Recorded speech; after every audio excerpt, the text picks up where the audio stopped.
Welcome to the Faith and Happiness podcast. I am your host, Elle Edwards, founder of the Faith and Happiness Playground, here with Bible-friendly brain gymnastics, mentoring, and this podcast to help you embrace your inner weirdo and choose to be happy every single day without first needing to make a bunch of changes. And if you don't know what I mean by make a bunch of changes, listen to the episode from earlier in the week. I shall endeavour to remember to link to it in the show notes because we did explore that more.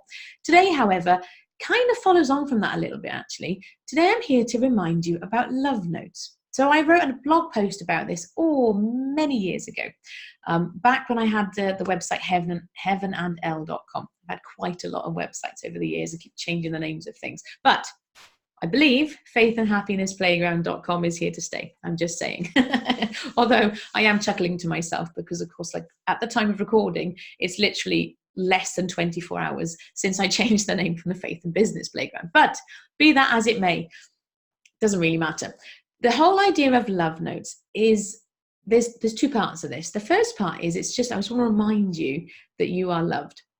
You're loved by your family and your friends, but that's not what I'm talking about. You are loved by God. And every single time that you see something that makes you go, oh, and stops and makes you pause for a moment, that is a love note from God. So that's the first part of this conversation, and the first thing I want to talk to you about and remind you of. And a love note will look different for different people.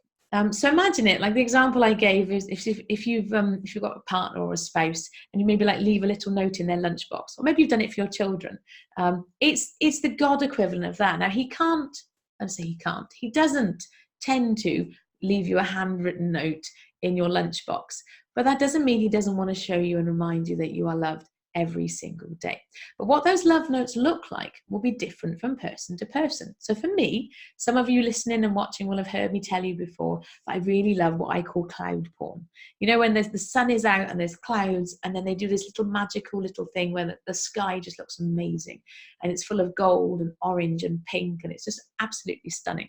Looking out the window right now, there's an awful lot of cloud and not a lot of like wonderful cloud porn. It's all kind of grey and a bit like out there. So I don't get to see cloud porn every single day, unfortunately, but there have been more numerous occasions where I'm walking outside and all of a sudden and it causes me to go, wow, thank you, God. It leaves me feeling loved. Now you will have examples for you. I know I've spoken to people who for them it's the stars. They go outside on a clear night and they look up to the sky and they see the sky full of stars, and wow, that wonder and that majesty, and they're reminded of God who spoke stars into the sky, and it leaves them feeling loved. There will be different things for different people, and the same things for some people as well. So the first thing I want to do is just to remind you that every time and any time you have those moments of, wow, let's start thinking of those as love notes from God. That's God reminding you that you are loved. I actually shared in church a few weeks ago, we read from Genesis, and where God, after the flood, God said to Noah, right, I'm going to put a rainbow in the sky, and when I see it, I'll remember that I'm never going to flood the earth again. And I put out the idea that actually God doesn't need to be reminded. God doesn't forget anything apart from he forgets the sin. You know, he talks about our east from the west, how far our sin is from us and stuff. But that's a choice. He chooses to forget that because of what Jesus did.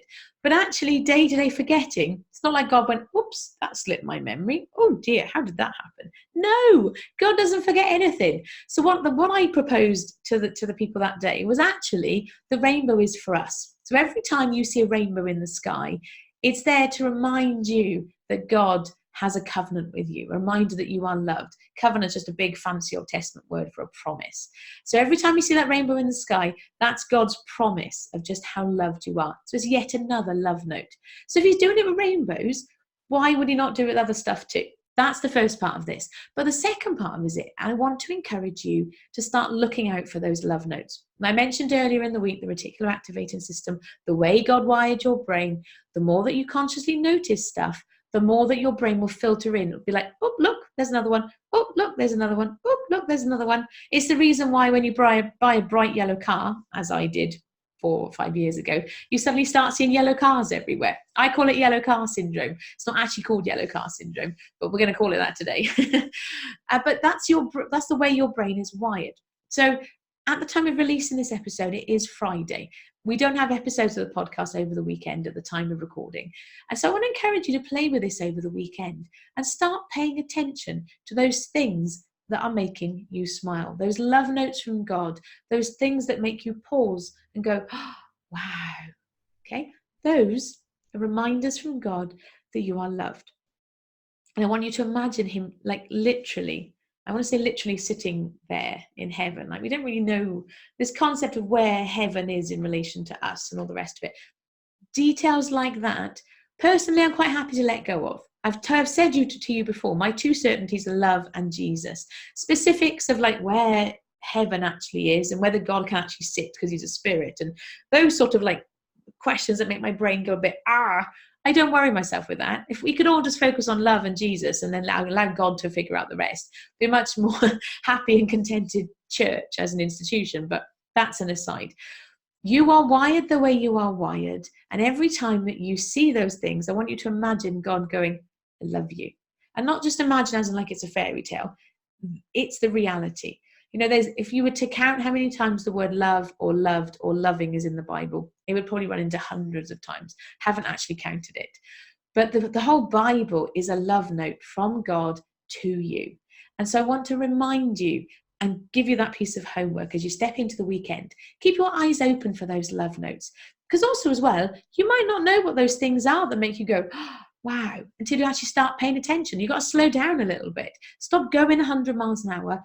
Breathe, pause, stop.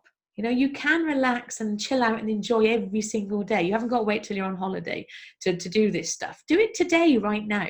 Yeah, I mean, not right now, because you're listening and watching this right now.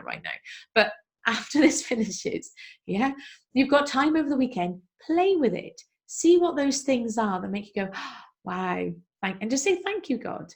Yeah, because they are love notes from him to you. Those reminders that you are loved. And of course, if you are a member of the playground, share what comes up, take a photograph, write about it, talk about it, to go live in the group if you want. faithandhappinessplayground.com. If you've not already joined us, do please come and join us. That would be really exciting. But, you know, if you're not in the playground, you want to share it with me or share it on social media and tag me, please do. I'd like to see what you come up with. But in the meantime, just give it a go. Try it. If you don't try it, you won't know how it will work for you. And I mean, I say quite candidly, there's a reason why the playground is called the playground. The way I present these things to you, there's only a finite number of ideas that I'm going to present to you.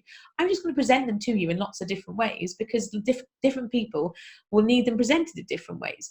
But you won't actually know what works for you unless you try it. So if you're watching this or listening to this going, yeah, okay, and you're mentally just checking it off as like, yeah, or whatever. No, do it. I'm telling you, give it a go and then let me know how you get on. I'll be back next week with the podcast. But in the meantime, thank you for being here. I look forward to catching up with you next time. Take care. Bye-bye.